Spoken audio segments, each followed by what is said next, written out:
بسم اللہ الرحمن الرحیم۔ ناظرین، آج کی اس ویڈیو میں ہم آپ کے سامنے خواجہ غریب نواز کی زندگی کے بارے میں کچھ باتیں پیش کریں گے، لہٰذا ویڈیو کو لازمی پورا سنیے گا۔ اجمیر راجستھان بھارت میں واقع وہ حصہ ہے جہاں سے سلطان الہند حضرت معین الدین چشتی اجمیری رحمۃ اللہ علیہ کا فیض پوری دنیا میں پھیلا ہے۔ حضرت معین الدین چشتی خواجہ غریب نواز کے نام سے مشہور اور معروف ہیں اور بزرگ ترین ہستیوں میں سے ایک ہیں۔ سلطان الہند حضرت خواجہ معین الدین چشتی اجمیری رحمۃ اللہ علیہ کی ذات بابرکت کسی تعارف کا محتاج نہیں ہے۔ اگر کہا جائے کہ وہ سرزمین ہند کے سب سے قیمتی موتی اور نگینے تھے تو یہ کہنا غلط نہیں ہوگا۔ ان کی شخصیت ہندوستان کے لیے ایک بہت بڑی نعمت تھی۔ ہندوستان کی تاریخ پر انہوں نے انمول نقش چھوڑے ہیں اور ہندوستان میں انہوں نے کئی ایسے کام کیے جو آج بھی ان کی یادگار ہیں۔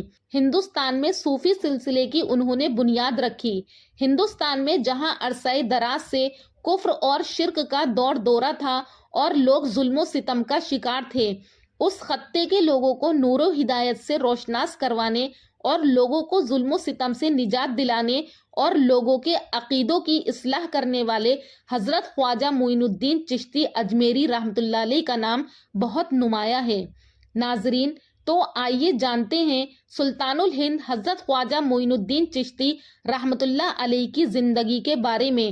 حضرت خواجہ معین الدین چشتی اجمیری کا اصل نام معین الدین حسن تھا اور والد ماجد کا نام غیاث الدین حسن تھا۔ وہ ایران کے ایک شہر سجستان یا سیستان میں 537 ہجری مطابق 1143 میں پیدا ہوئے۔ حضرت خواجہ معین الدین چشتی کی عمر ابھی صرف 15 سال کی تھی کہ والد کا سایہ سر سے اٹھ گیا۔ والد کی طرف سے میراث میں ایک باغ اور چکی ملی۔ حضرت اس باغ کی نگرانی کرتے اور چکی چلاتے تھے، وہی ان کا ذریعہ معاش تھا۔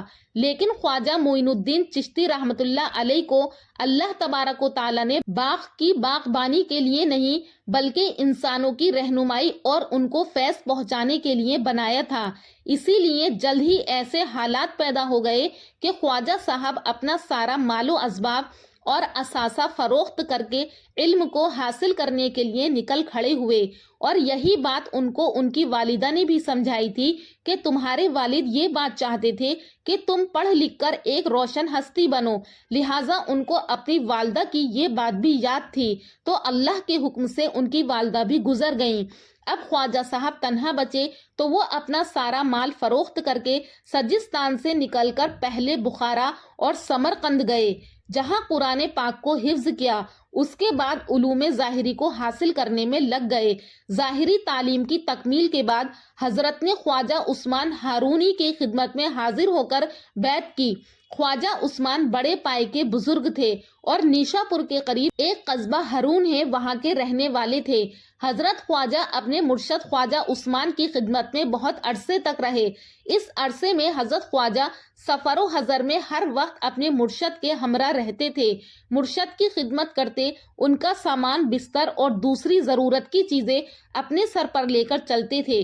انہوں نے اپنے مرشد کے ساتھ بہت زیادہ سفر کیے اور کچھ سفر اکیلے بھی کیے ہیں۔ دمشق، بغداد، مکہ مکرمہ، مدینہ طیبہ کا سفر کیا۔ انہوں نے ان مقامات پر بھی مختلف بزرگوں سے فیض حاصل کیے اور ان علاقوں کے باشندوں کو بھی خوب فیض پہنچایا۔ حضرت خواجہ جب مدینہ پہنچے تو وہیں پر ان کو خواب میں حضور صلی اللہ علیہ وسلم کی بشارت ہوئی اور ان کو ہندوستان جانے کا حکم ہوا۔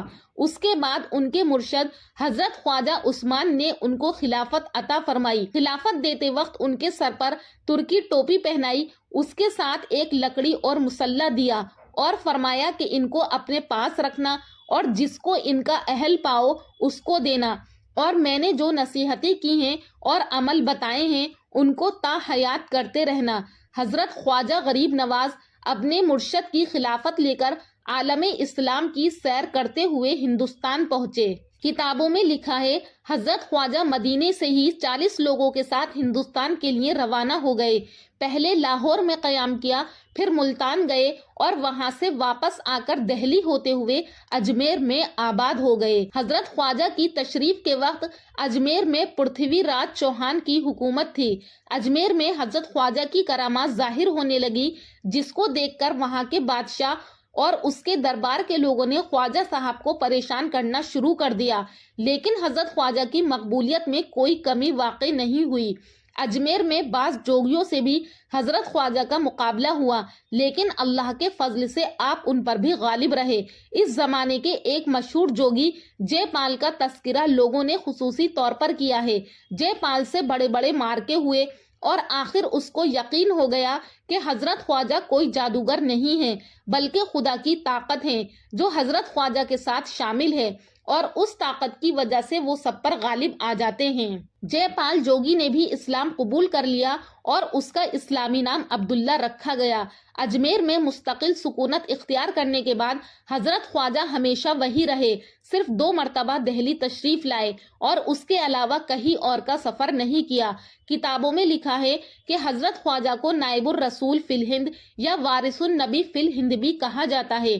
اس لقب سے موسوم ہونے کی اصل وجہ یہی ہے کہ انسانیت کی جو عظیم خدمت رسول اللہ صلی اللہ علیہ وسلم نے پوری دنیا میں انجام دی، اسی پیغام کو حضرت خواجہ نے ہندوستان کی سرزمین میں عام کیا اور خدائے واحد کی عبادت اور فرمانبرداری کا درس دیا۔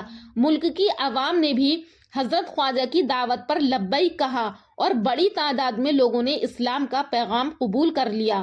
حضرت کی تعلیمات نے ہزاروں لاکھوں لوگوں کو ہدایت کی راہ دکھائی۔ راجستھان کے علاقے میں اجمیر اور دہلی کے درمیان بڑی تعداد میں لوگ مسلمان ہوئے۔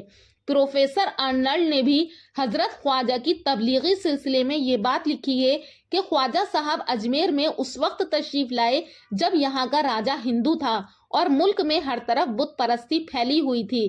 یہاں پہنچنے کے بعد جس ہندو کو آپ نے سب سے پہلے مسلمان کیا وہ راجہ کاجوگی گروہ تھا۔ رفتہ رفتہ اس کے مریدوں کی ایک جماعت آپ کے پاس جمع ہو گئی، جنہوں نے آپ کی تعلیم و تلقین سے بت پرستی کو چھوڑ کر اسلام اختیار کر لیا، اور آپ کی شہرت سن کر بہت سے ہندو اجمیر آئے اور آپ کی ترغیب سے مسلمان ہو گئے۔ روایت ہے کہ جب اجمیر جاتے ہوئے دہلی کے مقام پر آپ ٹھہرے تھے تو وہاں بھی آپ کے ہاتھ پر 700 ہندوؤں نے اسلام قبول کیا تھا۔ جب حضرت خواجہ غریب نواز ہندوستان میں آئے تھے تو اس وقت مسلمانوں کی تعداد کم تھی۔ انہوں نے اپنے فیض کے ذریعے سے زیادہ تر لوگوں کو اسلام کا پیغام پہنچایا۔ حضرت شیخ قطب الدین بختیار کاکی حضرت خواجہ کے سب سے بڑے خلیفہ تھے اور آپ کے ذریعے ہی چشتیہ کو ہندوستان میں فروغ حاصل ہوا۔ آپ کے خلیفہ بابا فرید الدین گنج شکر ہوئے اور اس کے علاوہ بھی آپ کے بہت سے خلیفہ تھے۔ حضرت خواجہ معین الدین چشتی نہایت نرم دل اور رقیق القلب انسان تھے۔ آپ کو تمام انسانیت کا غم ہر وقت طاری رہتا تھا، سب کی اصلاح اور تربیت کی کوشش کرتے رہتے تھے، ہمیشہ سادہ غذا لیتے تھے اور جب کھاتے تو بہت تھوڑا سا کھانا کھاتے تھے، اکثر روزے رکھتے تھے، لباس بھی بہت سادہ استعمال کرتے تھے، آپ لوگوں کی بہت زیادہ مدد کرتے تھے، اسی لیے لوگوں نے آپ کو غریب نواز کا لقب دیا، یعنی غریبوں کو نوازنے والے تھے۔ حضرت خواجہ سے لوگوں کی عقیدت اور محبت ان کے اخلاق کا منہ بولتا ثبوت ہے۔ یقیناً اس کے پیچھے حضرت خواجہ کا جذبہ دل، مخلوق کے لیے ان کی فکر اور لوگوں کے لیے ہمدردانہ محبت اس بات کا ثبوت ہے کہ 800 سال بعد بھی لوگ ان سے والہانہ محبت اور لگاؤ رکھتے ہیں اور ان کے دروازے پر حاضری دینے کو لوگ اپنے لیے باعث سعادت سمجھتے ہیں۔ اسی طرح ہر زمانے کے بادشاہ اور سلاطین کی عقیدت بھی ان کے ساتھ کم نہیں تھی۔ ہر زمانے کے بادشاہ نے حضرت خواجہ سے اپنی محبت کا اظہار کیا ہے۔ سلطان شمس الدین التمش جو حضرت خواجہ کے ہم عصر تھے، ان کو بھی حضرت خواجہ سے بڑی عقیدت تھی۔ اسی طرح سلطان محمود خلجی نے راجپوتوں کے خلاف فوج کشی کی تو پہلے حضرت خواجہ کے مزار پہ حاضری دی، اس کے بعد میدان جنگ کا رخ کیا۔ شہنشاہ اکبر کو حضرت خواجہ سے بڑی عقیدت تھی۔ شہزادے سلیم کی پیدائش کی خوشی میں آگرہ سے اجمیر تک پیدل سفر کیا، سارے راستے خوب خیرات کی اور اشرفیاں لٹائیں اور اجمیر میں ایک مسجد بنوائی اور ضروریات کے لیے کئی دیگر عمارتیں بھی تعمیر کروائیں، اور مراد کی پیدائش پر بھی اکبر نے اجمیر کی زیارت کی اور اکبر بادشاہ نے ایک بڑی دیگ جس میں سومن چاول پک سکتے ہیں وہ بھی وہاں پر دی۔ جہانگیر بادشاہ کو بھی حضرت خواجہ سے بڑی عقیدت تھی۔ اپنے 8ویں سال جلوس میں جہانگیر خواجہ کی زیارت کے لیے اجمیر گیا۔ بادشاہ جہانگیر نے اپنے سفر کا حال خود لکھا ہے کہ جب دور سے ہی ان کو روزہ نظر آنے لگا تو 1 کوس پہلے ہی پیدل چلنے لگے اور راستے کی دونوں جانب ضرورت مندوں کو پیسے دیتے تھے اور آگے بڑھتے جاتے تھے۔ جہانگیر بادشاہ نے بھی درگاہ کو ایک دیگ دی جو آگرہ میں بنائی گئی اور 50,000 لوگوں کو اس میں کھانا پکوا کر کھلوایا جا سکتا ہے۔ یہ چھوٹی دیگ کے نام سے مشہور ہے۔ اس کے بارے میں کہا جاتا ہے کہ اس میں 80 من چاول پک سکتے ہیں۔ اور بادشاہ شاہجہاں نے بھی حضرت خواجہ کے آستانے پر کئی بار حاضری دی اور اس کے بعد بھی بادشاہ اور حکمران حضرت خواجہ کے ساتھ ایسے ہی عقیدت و احترام کا اظہار کرتے تھے اور حضرت خواجہ کو آج بھی وہی مرکزیت حاصل ہے۔ آج بھی عوام اور حکمران، امیر و غریب، بڑے اور چھوٹے، ہر طبقے کے لوگ لاکھوں کی تعداد میں حضرت خواجہ کی نسبت سے ان کے پاس جاتے ہیں۔ حضرت خواجہ کے نزدیک بھوکوں کو کھانا کھلانا اور حاجت مندوں کی ضرورت کو پورا کرنا سب سے عزیز تھا۔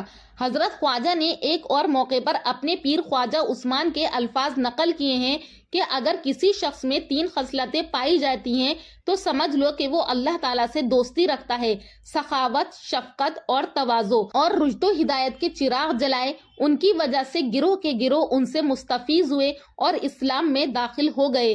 حضرت خواجہ اجمیری کی وفات اجمیر میں ہوئی۔ حضرت کی وفات کی تاریخ ایک روایت کے مطابق 6 رجب 627 ہجری مطابق 1236 عیسوی ہے۔